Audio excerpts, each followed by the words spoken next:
Hey guys, Chrissy here with Make a Living Acting Anywhere. And if you're looking for the best way and the best advice to learn how to make an acting career wherever you are without having to move to a big city, then you've come to the right place. And there has been no time like the last several months when COVID-19 struck the world to really tap in and dig in and learn how to make your living acting anywhere. And one of the ways that you do that is that you get your home studio together. You get it figured out. There are items that you're going to need while you're home doing there are things that you are going to need as an actor in order to still be competitive in the world.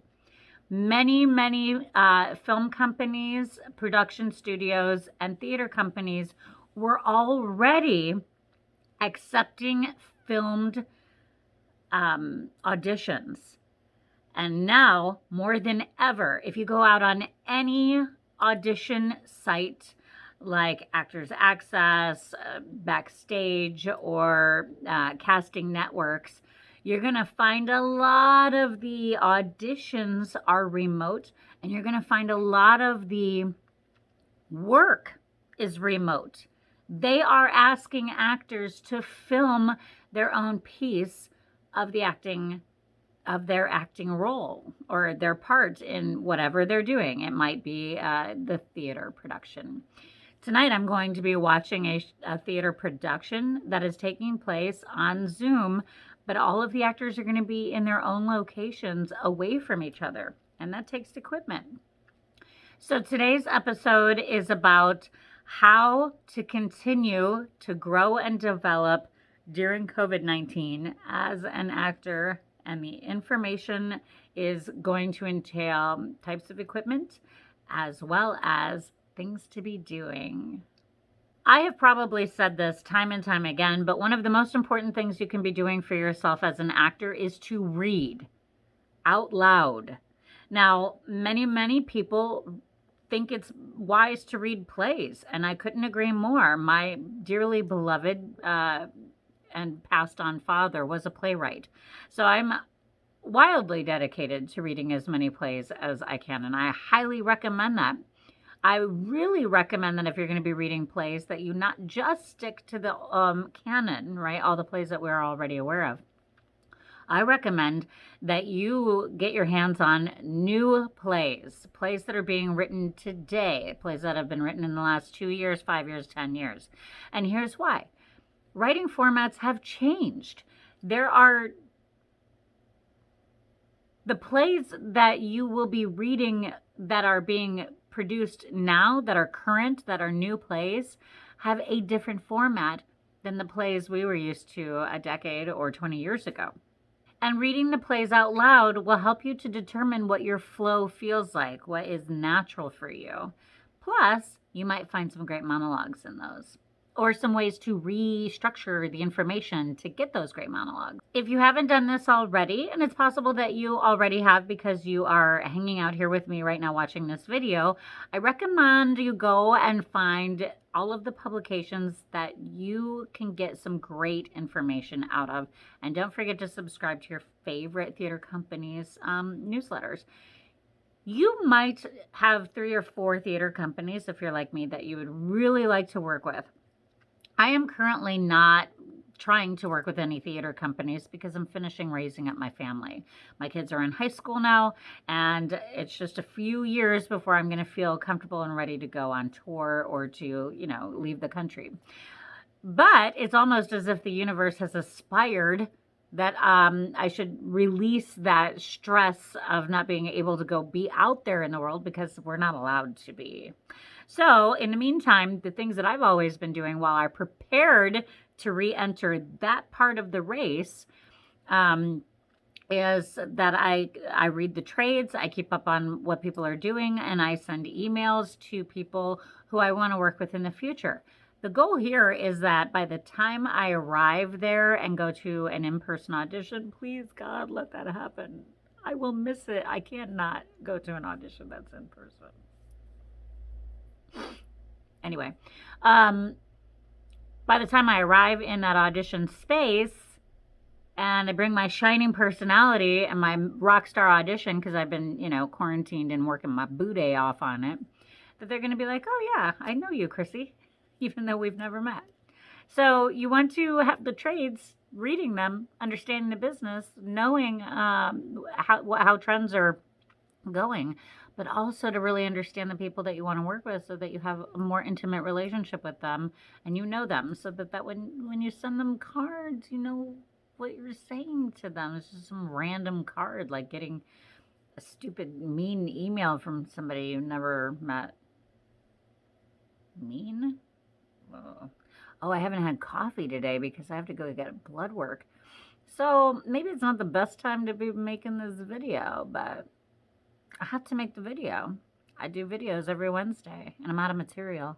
More fabulous things to be doing while you're home preparing for the future date when we can do some stuff is, since you're going to have all this great equipment, work on your accents. Work on your accents.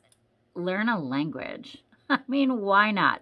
Actors, I always loved this about my dad. He always said that you needed a liberal arts education as an actor because actors need to know everything. He said that psychologists need to know psychology things, and doctors need to know doctors things, and lawyers need to know lawyer things, and politicians don't need to know anything. They just need to be able to get money. But actors need to know everything. And you can tell when an actor does their research.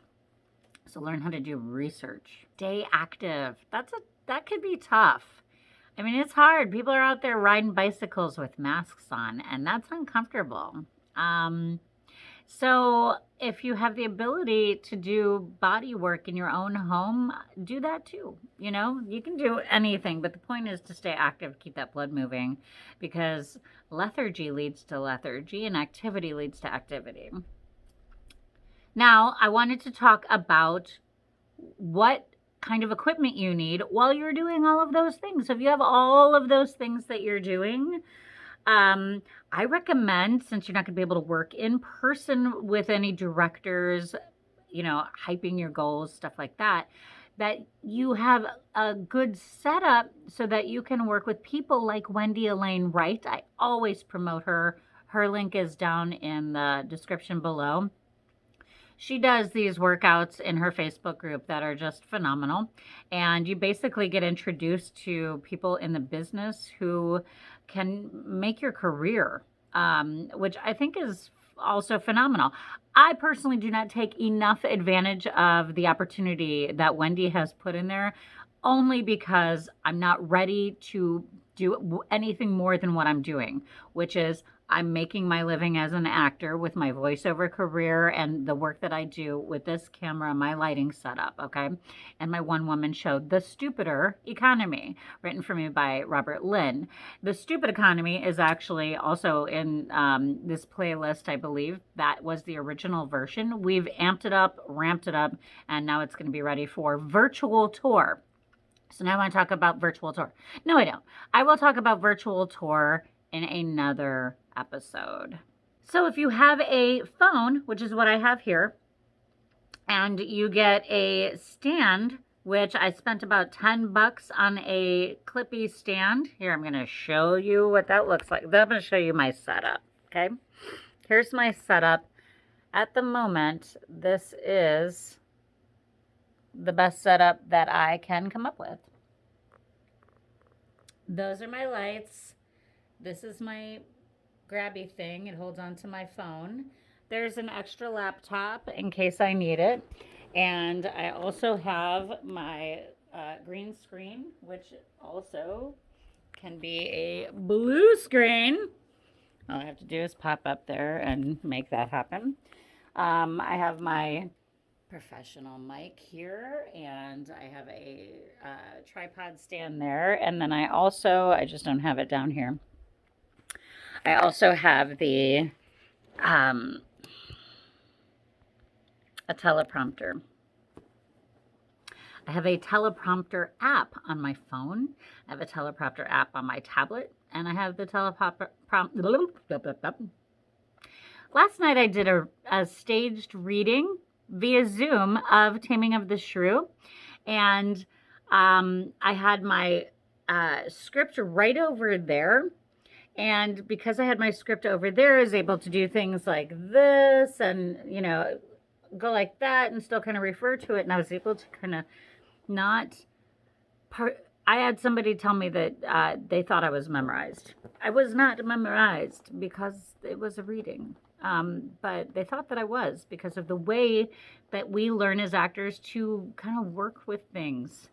Okay, y'all, I think I've exhausted. I'm kind of almost just sitting here yapping it up with maybe no real direction, just that I wanted to give you some encouragement and remind you that you're an actor.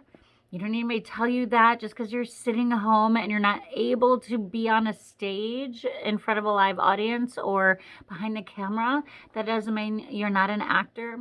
It's a very hard time. We are all struggling, but you can be doing things every single day towards your acting career that help you to continue to really own those facts. All right, you guys, I actually have a meeting in 2 minutes. Holy crap, I've done this too long. Okay, so subscribe, share this video with anybody you think might find helpful. Don't forget to keep following me because I would love for you to see my new show, The Stupider Economy, which is going to be available online live streaming. How fun is that? And that was my character Summer, by the way. And click on the link for the Hollywood Winners Circle Acting Academy. It's an academy by Wendy Elaine Wright. You'll introduce yourself to a lot of people and have access to so many agents and managers. And she's phenomenal. She's giving away practically for nothing. Believe me when I tell you. Okay, you guys, love you. Have a beautiful day. Don't forget, you're an actor. You can make a living acting anywhere. Okay, bye.